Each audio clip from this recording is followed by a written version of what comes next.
Shalom adik-adik, dan salam kultif.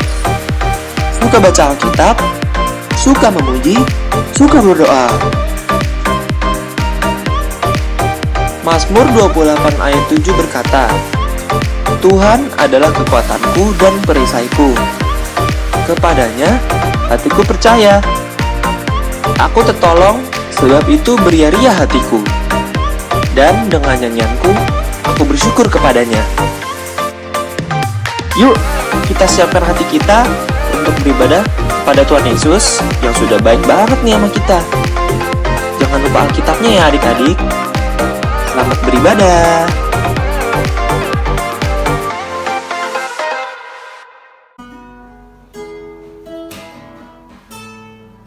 Halo adik-adik, shalom semuanya. Apa kabarnya hari ini? Yesus Maha Dahsyat. Yes. Oke, kakak mau tanya dulu nih sebelum mulai ibadah hari ini. Kakak mau tanya kira-kira adik-adik masih ingat gak sih gambar yang ada di belakang kakak ini? Gambar di ruangan mana ya? Ya, untuk adik-adik semua yang jawabnya ruangan kecil. Ya benar, ini adalah ruangan kelas kecil. Kakak kangen banget deh sama adik-adik semua. Kangen untuk memuji dan memuliakan nama Tuhan, kangen untuk bermain bersama-sama. Tapi karena pandemi kali ini kita harus berpisah sebentar aja kok, nggak lama. Nanti juga kita bakal ketemu lagi ya Kak Dede sama adik-adik semua. Makanya kita berdoa, supaya pandemi segera berlalu. Amin. Jangan lupa ya adik-adik semuanya berdoa Tuhan itu semoga pandemi kali ini cepat berlalu, jadi kita bisa kumpul-kumpul lagi di sekolah minggu. Betul. Oke, jadi kita mau mulai ibadah kita pada hari ini. Siapkan hati dan juga pikiran adik-adik semua. Kita mau ucap syukur untuk kebaikan Tuhan. Kita mau terima kasih karena Tuhan masih berikan kita kesehatan. Tuhan masih berikan kita keluarga yang sangat peduli sama kita. Tuhan masih memberikan kita sekolah yang bagus. Tuhan masih memberikan kita semua yang kita inginkan. Kita mau terima kasih sama Tuhan. Kita mau masuk ke pujian. Terima kasih Tuhan.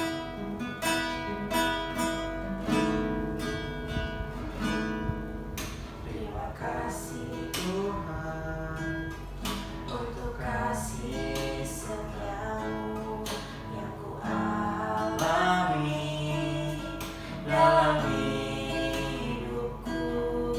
Terima kasih Yesus untuk kebaikanmu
seminggu yang luar biasa ini. Terima kasih untuk dari hari Senin sampai hari Minggu ini Tuhan masih jagain kami semua dimanapun kami berada.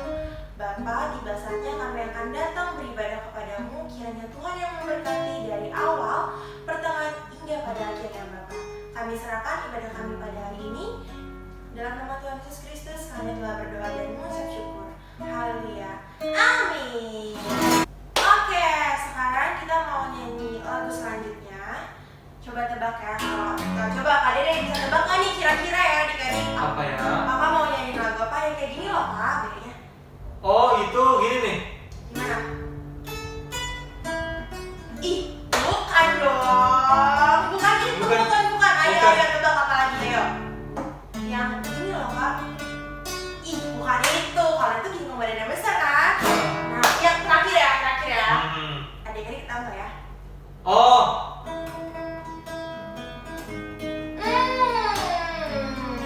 Oke, kita mau goyang nih, untuk memuji nama Tuhan. Gak boleh setengah-setengah. Semuanya bangkit berdiri. Kita mau memuji nama Tuhan. Ikutin gerakan kakak ya. Kalau kakak ke kanan, kalian ke kanan. Kalau kakak ke kiri, kalian juga ikutin ke kiri. siap. Siap. Biarpun gunung-gunung beranjak.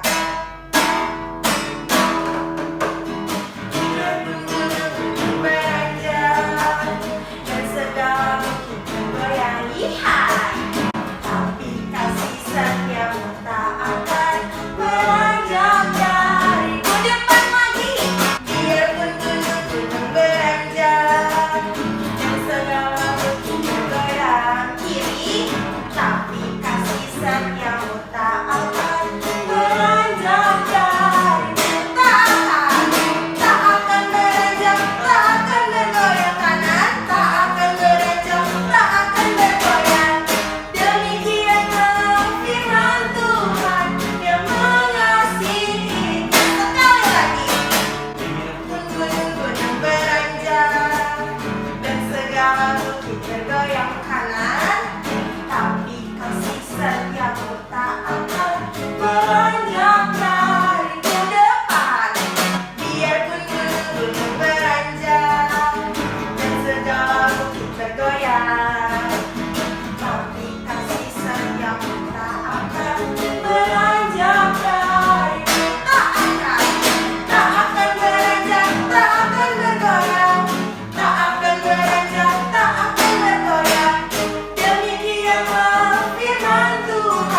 saksimu, menampilkan kemuliaan-Mu setiap hari.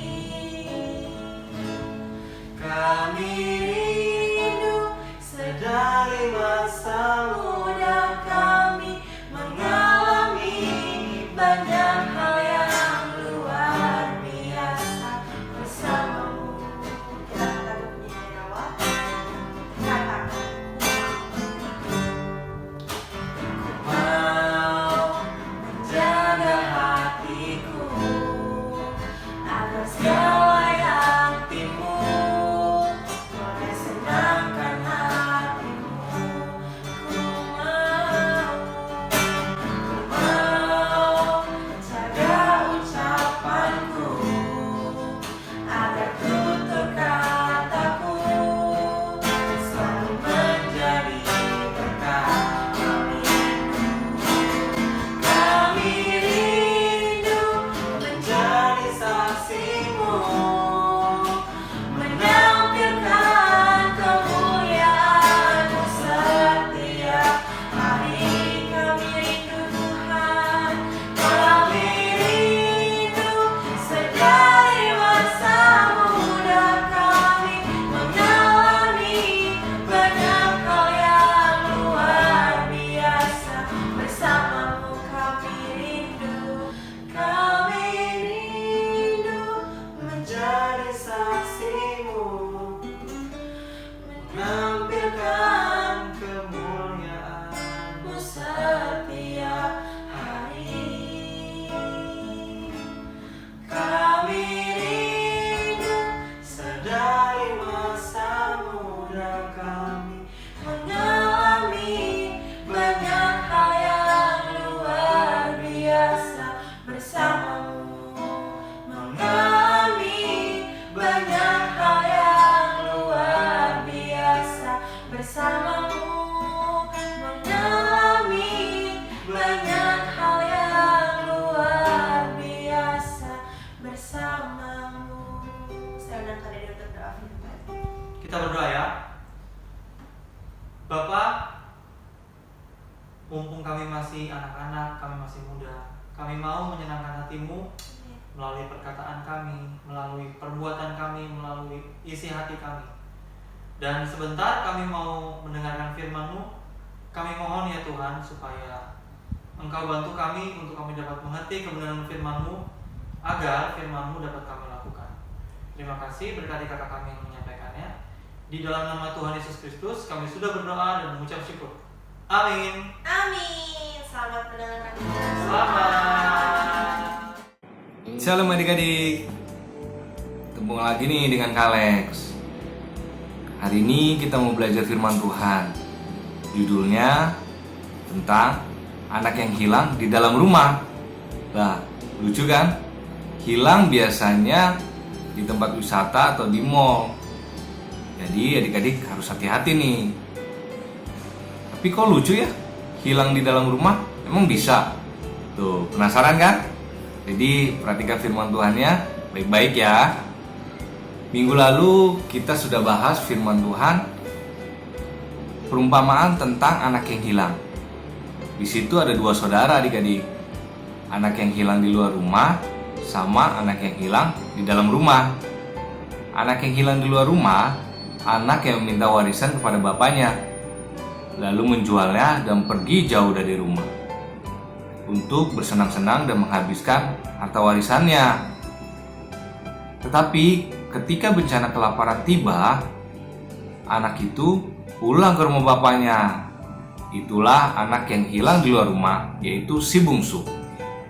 Nah sekarang nih kita belajar anak yang hilang di dalam rumah, yaitu anak yang sulung. Nah ketika anak yang bungsu pulang, lalu didapati bapaknya, dibuatlah pesta yang sangat meriah karena bapaknya sangat merindukan anak yang bungsu itu kembali pulang. Nah, untuk lebih jelasnya lagi, kita nih sama-sama harus baca Alkitab. Kita buka Alkitab di Lukas 15 ayat 25 sampai 32 ya. Tetapi anaknya yang sulung berada di ladang Dan ketika ia pulang dan dekat ke rumah, ia mendengar bunyi seruling dan nyanyian tari-tarian. Lalu ia memanggil salah seorang hamba dan bertanya kepadanya, "Apa arti semuanya itu?" Jawab hamba itu, "Adikmu telah kembali dan ayahmu telah menyembelih anak lembu tambun karena ia mendapatnya kembali dengan sehat." Maka marahlah anak sulung itu dan ia tidak mau masuk. Lalu ayahnya keluar dan berbicara dengan dia. Tetapi ia menjawab ayahnya, katanya, "Telah bertahun-tahun aku melayani Bapa dan belum pernah aku melanggar perintah Bapa. Tetapi kepadaku belum pernah Bapa memberikan seekor anak kambing untuk bersukacita dengan sahabat-sahabatku." Tetapi baru saja datang anak bapa yang telah memboroskan harta kekayaan bapa bersama-sama dengan pelacur-pelacur. Maka bapa menyembelih anak lembu tambun itu untuk dia. Kata ayahnya kepadanya, "Anakku, engkau selalu bersama-sama dengan aku, dan segala kepunyaanku adalah kepunyaanmu. Kita patut bersukacita dan bergembira karena adikmu telah mati dan menjadi hidup kembali. Ia telah hilang dan didapat kembali." Ini nih yang aneh. Si anak sulung protes karena ayahnya gak pernah ngadain pesta untuknya. Padahal dia selalu menuruti perintah ayahnya. Giliran untuk adiknya, sang ayah bikinin pesta. Padahal adiknya sudah menghabiskan sebagian harta ayahnya. Sang ayah ngerespon, protes anak sulungnya dengan bilang bahwa segala sesuatu yang ayah punya, ya si anak sulung juga punya. Maksudnya gini nih adik-adik, kalau mau ngadain pesta, ya adain aja. Kan apa yang ayahnya punya, dia punya juga. Artinya harta ayahnya, ya harta dia juga kan. Kalau mau ngadain pesta, ya adain aja. Gak ada yang larang. Istilahnya nih, zaman sekarang, zaman now, bos mah bebas. Harusnya si anak sulung senang dong kalau adiknya kembali pulang, bukannya malah marah-marah. Adik-adik, si anak sulung inilah yang hilang di rumah sendiri. Maksudnya gini, udah sejak lahir tinggal di dalam rumah, lalu bekerja pada ayahnya, tapi dia nggak tahu dan nggak mengenal sifat ayahnya. Dia nggak tahu kerinduan ayahnya, yaitu supaya anak bungsunya pulang. Kalau dia tahu sifat ayahnya, pasti dia ikut senang waktu si bungsu pulang kan? Bukan malah marah-marah dan iri. Intinya nih, si anak sulung ada di rumah, tapi nggak tahu kondisi di dalam rumah. Dialah anak yang hilang di dalam rumah, hilang di rumahnya sendiri. Nah adik-adik, firman Tuhan yang hari ini kita baca, kita pelajari, sangat berharga kan? Karena sebelum pandemi datang, kita pasti rajin banget ibadah sama Tuhan. Bahkan minimal 1 kali kita ibadah.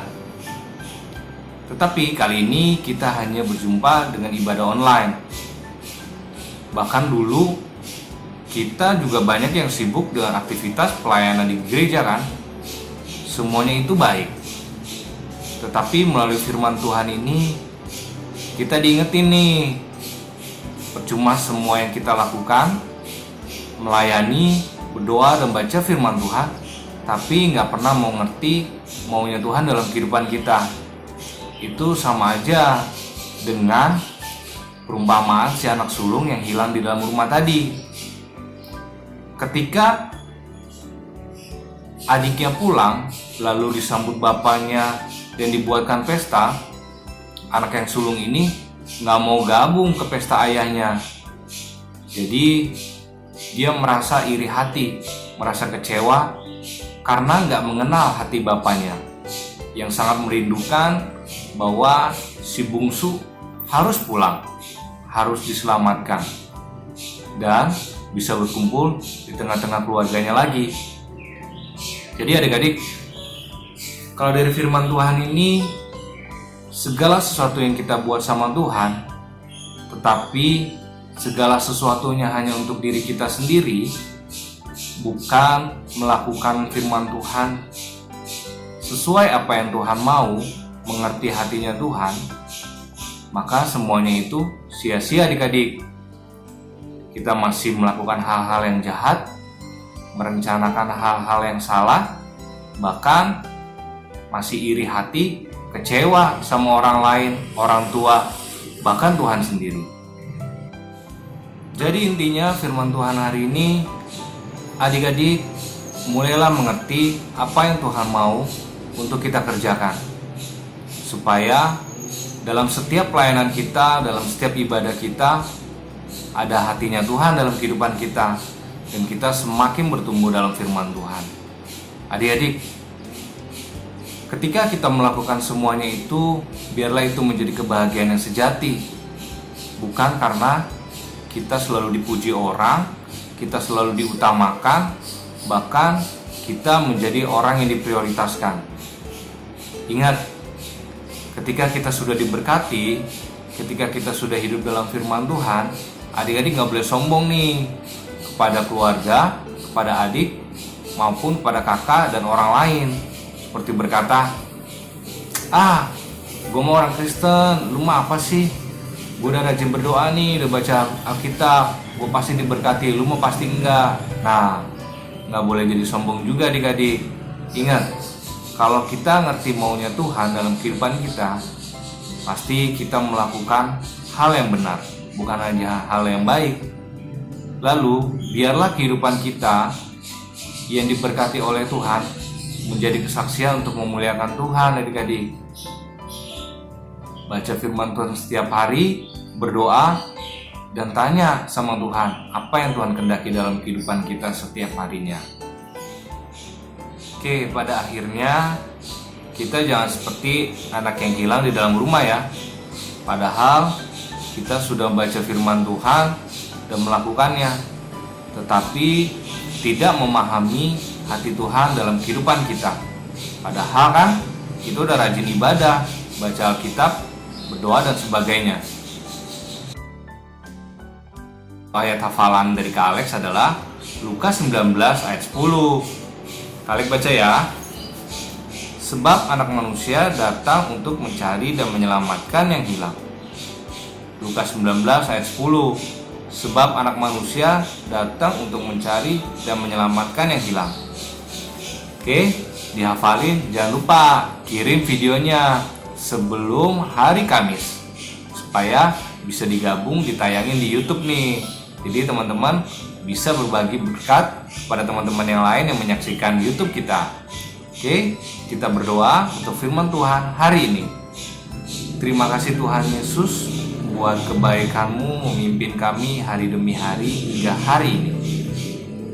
Terima kasih Tuhan Kau mengingatkan kami melalui firman Tuhan, untuk kami tidak hanya melakukan firman Tuhan, berdoa, baca firman Tuhan, tetapi kami tidak mengerti maunya Tuhan dalam kehidupan kami. Ajar kami memahami-Mu, ajar kami lebih banyak mendengar Tuhan, sehingga kami dapat melakukan firman Tuhan yang seperti yang Tuhan mau dalam kehidupan kami. Terima kasih buat keluarga kami, orang tua kami, kakak dan adik kami Tuhan. Terima kasih buat orang-orang yang mengasihi kami. Biarlah Tuhan, dimanapun orang-orang yang kami kasihi pun, Tuhan memberkati dan sertai. Di dalam nama Tuhan Yesus kami berdoa dan mengucap syukur. Haleluya, amin. Oke adik-adik, sampai jumpa minggu depan. Bye, Tuhan Yesus memberkati.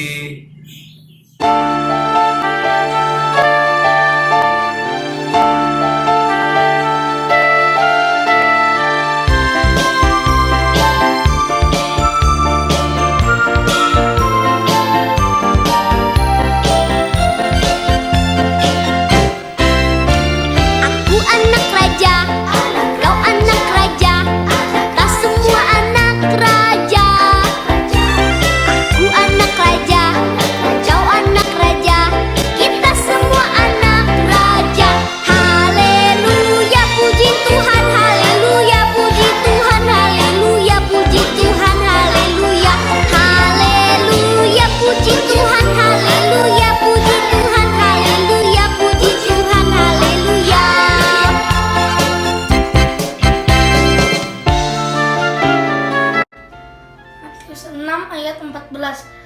Karena jikalau kamu mengampuni kesalahan orang, Bapakmu yang di surga akan mengampuni kamu juga. Matius 6 ayat 14. Karena jikalau kamu mengampuni kesalahan orang, Bapakmu yang di surga akan mengampuni kamu juga. Matius 6 ayat 14. Karena jikalau kamu mengampuni kesalahan orang, Bapamu yang di surga akan mengampuni kamu juga. Matius 6 ayat 14. Karena jikalau kamu mengampuni kesalahan orang, Bapamu yang di surga akan mengampuni kamu juga. Amin. Matius 6 ayat 14. Karena jikalau kamu mengampuni kesalahan orang, Bapakmu yang di surga akan mengampuni kamu juga. Matius 6 ayat 14. Karena jikalau kamu mengampuni kesalahan orang, Bapamu yang di surga akan mengampuni kamu juga. Matius 6 ayat 14. Karena jikalau kamu mengampuni kesalahan orang, Bapakmu yang di surga akan mengampuni kamu juga. Shalom. Matius 6 ayat 14. Karena jikalau kamu mengampuni kesalahan orang, Bapakmu yang di sorga akan mengampuni kamu juga. Terima kasih, Tuhan Yesus memberkati. Matius 6 ayat 14. Jikalau kamu mengampuni kesalahan orang, maka Bapakmu di sorga akan mengampuni kamu juga.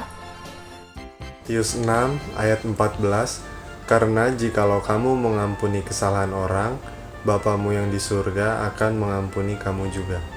Hai, Matius 6 ayat 14. Karena jikalau kamu mengampuni kesalahan orang, Bapamu yang di surga akan mengampuni kamu juga. Shalom. Ayat hafalan yang terambil di dalam Matius 6 ayat 14 berkata, karena jikalau kamu mengampuni kesalahan orang, Bapakmu yang di surga akan mengampuni kamu juga. Amin. Tuhan Yesus memberkati.